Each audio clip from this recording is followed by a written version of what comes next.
Hi guys, welcome to ICSC 10th। So this is Sadrika and आज के इस video में हम देखने वाले हैं कि मतलब आज का जो वीडियो हमारा वो बेसिकली उन बच्चों के लिए होने वाला है, उन स्टूडेंट्स के लिए होने वाला है जिनका सिलेबस कंप्लीट हो गया है क्लास 10th का। बट अब मतलब वो ये सोच रहे हैं कि कैसे इतना सारा रिवाइज करना है, क्योंकि अब सिलेबस कंप्लीट हो गया तो रिवीजन करने को भी बहुत सारे चैप्टर्स हो चुके हैं हर सब्जेक्ट से। तो कैसे तुम्हें अब रिवीजन करना चाहिए, क्योंकि अब तुम्हारे पेपर आने वाले हैं फरवरी में। तो कैसे तुम इतने टाइम में कैसे एफिशिएंटली सारी चीज़ों को रिवाइज कर सकते हो। ठीक है, तो आज के वीडियो हमारा इस चीज़ पे होने वाला है। तो वीडियो को स्टार्टिंग से लेके पूरा एंड तक देखना, क्योंकि हर पॉइंट पे मैं तुम्हें इंपॉर्टेंट चीज़ें ही बताऊंगी। और देखो यार, मैं तुम्हें डेट वाइज चीज़ें नहीं बता रही हूँ कि जैसे थर्ड को मार्च को तुम सॉरी 3 जान को तुम ये कर लो, ये लर्न ये रिवाइज कर लो, फोर्थ को तुम ये रिवाइज कर लो, फिफ्थ को तुम इस तरीके से रिवाइज कर लो। क्योंकि तुम्हें भी पता है ये चीज़ तुम्हारे लिए वर्क नहीं करेगी बिल्कुल भी। और मतलब सब अलग अलग स्टूडेंट्स के लिए हर चीज़ यही सेम टेक्निक वर्क नहीं कर सकती है। ठीक है, अगर मैं तुम्हें डेट वाइज बता दूँ तो। और हो सकता है कि तुम्हारे प्री बोर्ड्स वगैरह बीच में हो, जनवरी में हो, तो फिर वो सब शेड्यूल तुम्हारा डिस्टर्ब हो जाएगा अगर मैं तुम्हें डेट वाइज बता दूंगी तो। ठीक है, तो इसीलिए हम डेट वाइज नहीं देखेंगे। मैं तुम्हें एक प्लान बताऊंगी, उस प्लान को तुम्हें एफिशिएंटली अगर तुम फॉलो करोगे तो हाँ, तुम डेफिनेटली तुम्हारा रिवीजन हो जाएगा बोर्ड्स के आने तक पहले। ठीक है, बोर्ड्स के आने से पहले तुम्हारा पूरा एफिशिएंटली रिवीजन हो जाएगा। तो चलो स्टार्ट करते हैं वीडियो को। तो अगर मैं तुम्हारे पूरे दिन के तुम्हारे 24 आवर्स को देखूँ, 24 आवर्स को देखूँ, तो उसमें क्या है, अगर मैं तुम्हारे 8 आवर्स तुम्हारे स्लीप के निकाल दूँ। ठीक है, और 8 आवर्स की स्लीप इंपॉर्टेंट है, तो स्लीप को अपना बिल्कुल भी कम मत करो कि पढ़ाई के चक्कर में तुम अपनी स्लीप कम कर दे रहे हो, तुम्हारी एफिशिएंसी कम हो जाएगी उससे। ठीक है, तो 8 आवर्स अपनी स्लीप को देने हैं तुम्हें। और उसके बाद तुम्हारे 24 आवर्स में से मैं तुम्हारे मतलब तुम्हारे 24 आवर्स में से मैंने तुम्हारे 8 आवर्स हटा दिए, तुम्हारे 16 आवर्स बचे। ठीक है, अब 16 आवर्स में से मैंने तुम्हारे 4 आवर्स हटा दिए तुम्हारी डेली एक्टिविटीज़ के लिए, बचे तुम्हारे पास 12 आवर्स। ठीक है, अब इन 12 आवर्स में तुम्हें अच्छे से पढ़ाई करनी है। मतलब 12 आवर्स में से तुम्हें बिल्कुल भी टाइम बर्बाद नहीं करना है अपना, सिर्फ और सिर्फ अच्छे से पढ़ाई ही करनी है। और जनवरी फरवरी तुम्हारी ये ऐसा टाइम है कि तुम्हें 12 आवर्स पढ़ना ही पड़ेगा, तुम इससे कम ना पढ़ो, 12 आवर्स तो पढ़ो ही पढ़ो। ठीक है, बाकी मैंने तुम्हारी जो ज़रूरी चीज़ें हैं उसका टाइम निकाल ही दिया है अलग से। ठीक है, 8 आवर्स की तुम्हारी स्लीप होगी और 4 आवर्स की तुम्हारी डेली एक्टिविटीज़ होगी, इसमें अपना सारा बचा हुआ काम करो। ठीक है, खाना वाना सब इसी में 4 आवर्स में करो अपना। तो अब हम बात करते हैं 12 आवर्स की। इसे तुम्हें बहुत अच्छे से यूज़ करना है। ठीक है, और इसी में तो अपना सब कुछ रिविजन वगैरह करना है। अब उसकी बात करते हैं 12 आवर्स को कैसे तुम यूज़ करोगे। और इस टाइम तुम्हारा ये 24 आवर्स वाला अच्छे से चल भी सकता है, क्योंकि तुम्हारे विंटर वेकेशन चल रहे होंगे, जनवरी का टाइम है। तो इस टाइम देखो, तुम्हारे जब तक विंटर वेकेशन चल रहे तब तक इस टाइम को इसको भी बहुत अच्छे से फॉलो करो। और थोड़ा स्कूल वूल भी जाना भी तुम थोड़ा अब कम कर देना विंटर वेकेशंस होने के बाद, क्योंकि उसके बाद फिर फरवरी में हो सकता है तुम्हारे स्कूल वाले तुम्हें प्रेपरेशन लीव वगैरह दे। और मतलब थोड़ा स्कूल टाइम जाना तुम वहाँ पे अपना स्कूल टाइम कम कर दो, और अपने घर में ज़्यादा टाइम तुम निकालो और पढ़ाई करो अच्छे से। ठीक है, अब 12 आवर्स जो तुम्हारे हैं बच्चे तुम्हारे 12 आवर्स, तो अब इन 12 आवर्स में तुम्हें क्या करना है, 3 आवर्स तुम्हें अपने मैथ्स के लिए निकाल देने हैं। ठीक है, 3 आवर्स मैथ्स के लिए तुम्हें निकाल देने हैं अपने। ठीक है, अब बचे तुम्हारे 9 आवर्स। ठीक है, अब 9 आवर्स में से तुम्हें अपना 1 आवर निकाल देना है रोज़ इंग्लिश लैंग्वेज का। ठीक है, इंग्लिश लैंग्वेज का। अब बचे तुम्हारे पास 8 आवर्स। अब इन 8 आवर्स को तुम्हें कैसे यूज़ करना है मैं बता रही हूँ। अब 8 आवर्स को तुम्हें 2 स्लॉट्स पे डिवाइड करना है। एक हो गया तुम्हारा 5 आवर्स और एक हो गया तुम्हारा 3 आवर्स।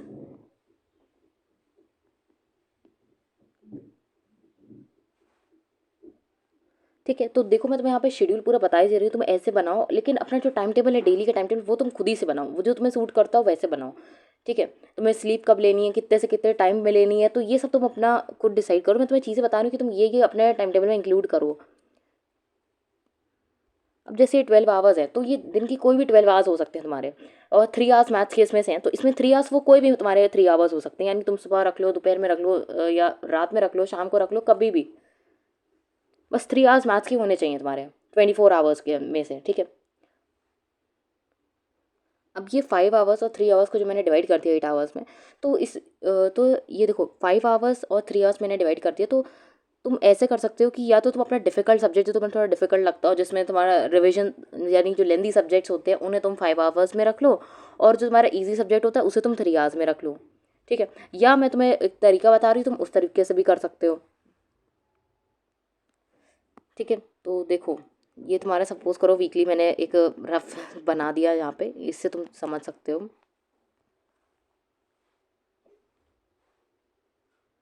देखो इसमें मैंने सब्जेक्ट्स लिख दिए हैं, बट ये सब्जेक्ट्स चेंज हो सकते हैं, तो तुम अपने अकॉर्डिंग इसे बना सकते हो। मैंने तुम्हें एक आइडिया बताने के लिए कैसा तुम्हें रखना है, बस उसको बताने के लिए मैंने इसे ऐसे स्केच ड्रॉ करा है। देखो अब देखो स्लॉट 1 तुम्हारा, एक स्लॉट 1 होगा, एक स्लॉट 2 होगा, ठीक है। अब स्लॉट 1 तुम या तो 5 आवर्स वाला रख लो या 3 आवर्स वाला रख लो। ऐसे ही स्लॉट 2 या तो तुम 5 आवर्स वाला रख सकते हो, बाद में रख सकते हो, या 3 आवर्स वाला पहले रख सकते हो, मतलब जो तुम्हें सूट कर रहा है वो तुम रख लो। 2 स्लॉट तुम्हारे हैं, एक 5 आवर्स का और एक 3 आवर्स का। अब तुम 5 आवर्स पहले रखो या फिर 3 आवर्स पहले वाला रखो, ठीक है। तो अब उसमें तुम्हें क्या करना है, जो तुम्हारा जो तुम्हें डिफिकल्ट लगता है, या फिर डिफिकल्ट वाले सब्जेक्ट यही हैं, फिजिक्स, केमिस्ट्री और बायो, बाकी हिस्ट्री, ज्योग्राफी और इंग्लिश लिटरेचर उनके कंपैरिजन में थोड़े तो ईजी होते हैं। और सब्जेक्ट्स भी तुम चेंज कर सकते हो, जैसे तुम्हें जो टफ लगता हो वो तुम 5 आवर्स वाले में रख लो, जो तुम्हें ईजी लगता हो थोड़ा सा वो उसे 3 आवर्स वाले में रख लो, या फिर प्रिपरेशन के हिसाब से भी जो तुम्हारी प्रिपरेशन जिसमें अच्छी हो, ज़्यादा तुम्हें अच्छे अच्छे सब कुछ याद हो, तो उसको तुम 3 आवर्स वाले में रख लो, या जो तुम्हें थोड़ा सा कम प्रिपेयर हो वो तुम 3 आवर्स वाले में 5 आवर्स वाले में रख लो, ठीक है। तो ऐसे भी तुम कर सकते हो। और या फिर जो मैंने तुम्हें ये इस तरीके से बताया, तुम वैसे भी कर सकते हो कि सर ये मैंने डेज लिखे हैं, Monday, Tuesday, Wednesday, Thursday, Friday, Saturday.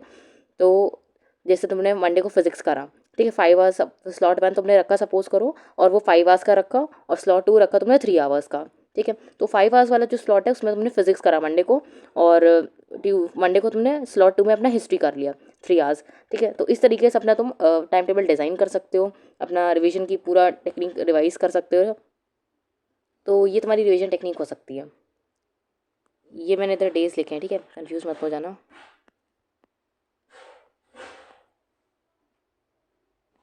ठीक है, तो इस तरीके से मैंने तुम्हारे 12 आवर्स जो हैं उसको ऐसे इस तरीके से डिवाइड करा है। 24 आवर्स तो मैंने तुम्हारे स्लीप के और तुम्हारे डेली एक्टिविटीज़ के निकाल दी। उसके बाद तुम्हारे 12 आवर्स 3 आवर्स मैथ्स को देना, 1 आवर इंग्लिश लैंग्वेज का, 8 आवर्स में से 5 आवर्स और 3 आवर्स के दो दो स्लॉट बना लिए मैंने। अब स्लॉट 1 में ये सब्जेक्ट्स हैं, स्लॉट 2 में ये सब्जेक्ट्स हैं, इन्हें तुम अपने हिसाब से इंटरचेंज भी कर सकते हो, और स्लॉट्स भी अपने इंटरचेंज कर सकते हो। 5 आवर्स में 3, मतलब स्लॉट 1 3 आवर्स का कर सकते हो या फिर 5 आवर्स का। सिमिलरली स्लॉट 2 भी तुम 5 आवर्स का कर सकते हो या फिर 3 आवर्स का कर सकते हो, ठीक है। तो तुम्हारा शेड्यूल ना थोड़ा सा फ्लेक्सिबल होना चाहिए, अगर रिजिड हुआ ना तो तुम कर नहीं पाओगे, उस चीज़ को फॉलो ही नहीं कर पाओगे। और इसीलिए मैंने मतलब इस तरीके का बनाया कि सारे किसी भी टाइप का मतलब स्टूडेंट हो वो इसको फॉलो कर ले। ऐसे मतलब बहुत सारे बच्चे होते हैं जो रात में पढ़ना प्रेफर करते हैं, तो फिर तुम रात के लिए भी यही कर सकते हो, ठीक है। अपने 8 आवर्स अपने ऐसे इस तरीके से शेड्यूल कर सकते हो। तो ये तो हो गया तुम्हारा मंडे टू सैटरडे का रिवीजन, ठीक है। अब बात करते हैं संडे की। संडे को तुम्हें क्या करना है, मैथ्स का रिवीजन करना है, और प्लस जो तुम्हारा ऑप्शनल सब्जेक्ट है उसका रिवीजन करना है। तो मैं इधर संडे का लिख देती हूँ तुम्हारा। संडे को तुम्हें क्या करना है, संडे तुम्हें ऑप्शनल का अपना रिवीजन करना है, ठीक है। अगर मतलब देखो मुझे कंप्यूटर्स का पता है, बाकी तुम अपना अगर तुम्हारा कोई ऑप्शनल अलग सब्जेक्ट है तो उसका मुझे इतना आइडिया नहीं होगा, बट ऑप्शनल जो तुम्हारा जैसे अगर कंप्यूटर्स है वो, और प्लस अपना मैथ्स का रिवीजन जो मैंने तुम्हें अपने प्रीवियस वीडियो में बताया था कि रिवीजन कैसे करना चाहिए मैथ्स का, तो उसमें मैंने संडे का तुम्हें बताया था कि मतलब 3 to 4 चैप्टर्स तुम अपने मैथ्स के संडे में कवर कर सकते हो। तो वो अगर तुमने वो वीडियो नहीं देखा तो मैथ्स वाला भी ज़रूर देख लेना, तो वो तुम्हारे मैथ्स में बहुत हेल्प करेगा तुम्हें।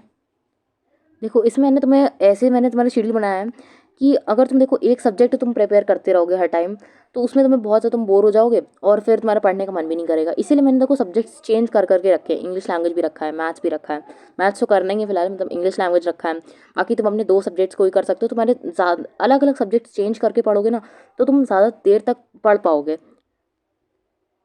और रिवीजन करने की अगर मैं तुम्हें कुछ टिप्स दूँ तो मतलब सबसे अच्छा तरीका तुम्हें रिवीजन का ये होता है कि अगर तुमने रिवीजन मतलब सपोज करो तुमने खुद पढ़ ली तो तुम किसी और चीज़ को वही चीज़ थोड़ी देर के लिए पढ़ा दो, ठीक है। मतलब तुम्हारे घर में कोई भी हो, तुम्हारे सिबलिंग्स वगैरह हो, तो उन्हीं को वो चीज़ थोड़ी देर के लिए वही चीज़ पढ़ा दो जो तुमने तो पढ़ी अपने आप, ठीक है। तो इससे तुम्हें ज़्यादा देर तक रिटेन रहेगा, ठीक है।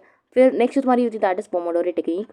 तो ये टेक्निक भी बहुत अच्छी होती है। इसका मतलब ये है कि तुम 25 मिनट्स एकदम अच्छे से फोकस करके पढ़ो और फिर 5 मिनट्स का ब्रेक ले लो, ठीक है। अब ब्रेक में ये नहीं कि तुम फ़ोन चला रहे हो या कुछ भी एक्स्ट्रा चीज़ें कर रहे हो, सिर्फ और सिर्फ थोड़ा सा मतलब बाहर इधर उधर देख लिया और बाकी मतलब तुम्हारी आइज़ को थोड़ा रिलैक्स मिल जाए, ठीक है।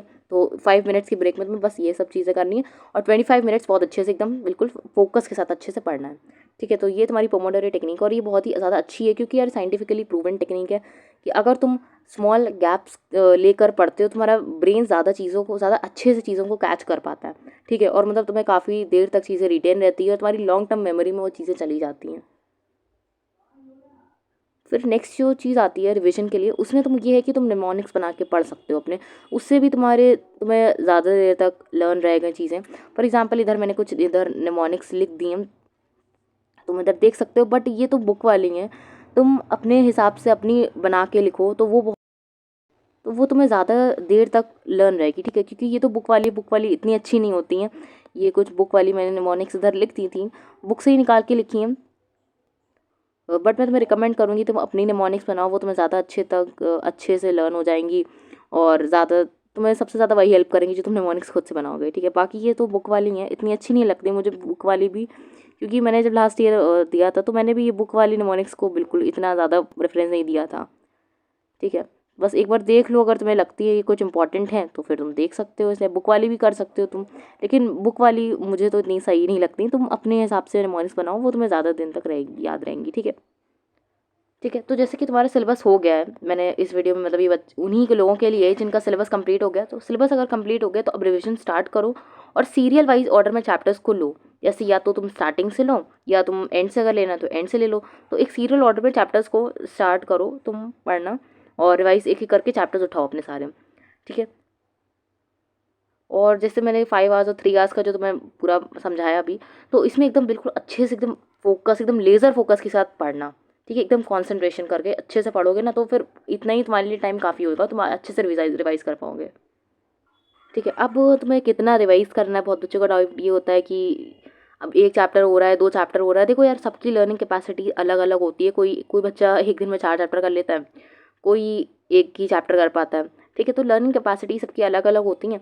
तुम क्या करो, जितना तुमसे हो रहा है, तुम 5 आवर्स या 3 आवर्स जितना मैंने तुम्हें अभी टाइम बताया, तो उसमें तुम एकदम अच्छे से कॉन्सेंट्रेशन के साथ पढ़ो, जितना तुमसे हो पा रहा है, ठीक है। बाकी उसका जितना तुम्हारा बचा उसको नेक्स्ट डे अपना कंटिन्यू करो।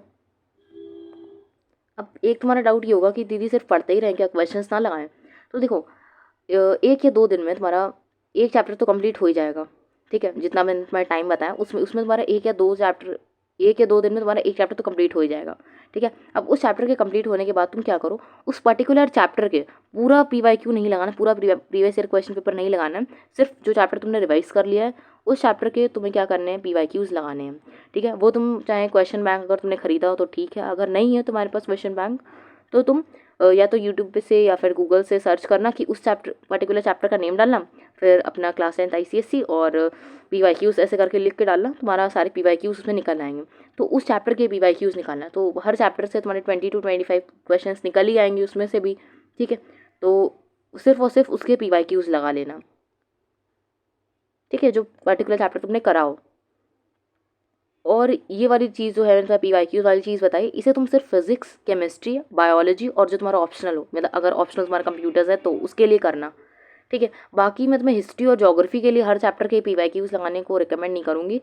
तुम जैसे अगर तुम्हें बहुत ज़्यादा मतलब लगाना ही है PYQs, तो तुम लास्ट 2 ईयर्स लगा लेना, वरना हिस्ट्री और ज्योग्राफी के इतने ज़्यादा इंपॉर्टेंट नहीं है। फिजिक्स, केमिस्ट्री और बायोलॉजी के तुम लगा सकते हो, उसके तुम्हें लगाने चाहिए, ठीक है। और 1 आवर मैंने इंग्लिश लैंग्वेज का रखा है, तो 1 आवर इंग्लिश लैंग्वेज है तो उसका क्वेश्चन बैंक लगाना है, ठीक है। और मैथ्स का मैंने तुम्हें बता दिया था, मैंने प्रीवियस वीडियो मैथ्स पर बनाया था, तो मैथ्स मैंने सारी चीज़ें तुम्हें बता दी थी, कैसे रिवाइज करना है, फॉर्मूला शीट है और कैसे पढ़ना चाहिए, ये सब मैंने ऑलरेडी बता रखा है, तो उस वीडियो को जाके देख लेना। लास्ट वीडियो ही था तो जल्दी ही मिल जाएगा तुम्हें। और लास्ट टिप जो है मेरी, वो जो कि सबसे ज़्यादा इंपॉर्टेंट है, वो ये है कि stay calm and positive and don't take stress, ठीक है। अगर तुम स्ट्रेस लोगे ना तो तुम्हारी एफिशिएंसी रिड्यूस हो जाएगी, और पॉजिटिव रहो, हो जाएगा अच्छे से। तो मतलब तुम्हें जब भी स्ट्रेस हुआ करे, तुम बस एक चीज़ सोच लिया करो कि तुम सिर्फ अकेले थोड़ी ना हो, सारे मतलब जितने भी बच्चे होते हैं सबको स्ट्रेस होता आता है, बोर्ड एग्जाम्स आने वाले, तो स्ट्रेस सबको होता है। और ये भी सोच लिया करो कि अगर तुम स्ट्रेस लोगे तो क्या तुम्हारा रिविजन हो जाएगा, नहीं ना, तो इसीलिए फिर इससे अच्छा तुम रिविजन कर लो, ठीक है। तो बस स्ट्रेस मत लो और बस पढ़ाई करो, ठीक है। तो आज के वीडियो के लिए इतना ही, अब अपना नेक्स्ट वीडियो देखेंगे, उसमें हम मिलते हैं। और मैं अगला देखो, तुम्हारे वाला वीडियो तुम्हें मुझे डालना है, जिसमें मैं तुम्हें बताऊंगी कि कौन से इंपॉर्टेंट स्पीचेस और एक्ट्स हैं हमारे मर्चेंट ऑफ वेनिस के, और 2-3 वीडियो मेरे और मुझे बनाने हैं, जैसे कि हमारी इंग्लिश लैंग्वेज वाला वीडियो मेरा तुम्हारा अभी पेंडिंग है, इंग्लिश लैंग्वेज वाला वीडियो मुझे पोस्ट करना है, उसमें 1 शॉर्ट वीडियो है वो, मतलब उसमें सारा एंटायर सिलेबस मैंने कवर कर रखा है तुम्हारा। तो इसलिए फिर मिलते हैं अपना नेक्स्ट वीडियो में, तब तक के लिए बाय।